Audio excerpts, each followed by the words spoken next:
Здесь у нас много настроек всяких разных, включая гибкую логику. Добавлять можно самому управлять. Основные параметры. Здесь у нас есть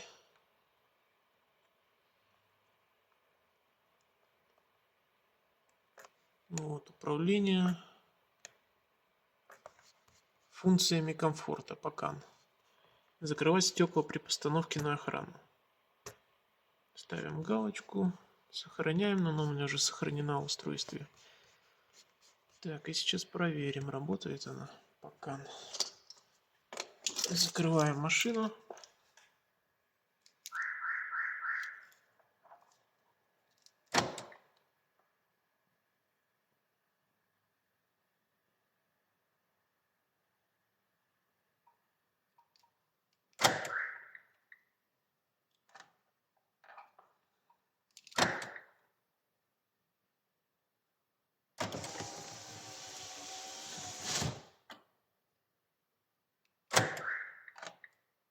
Все срабатывает.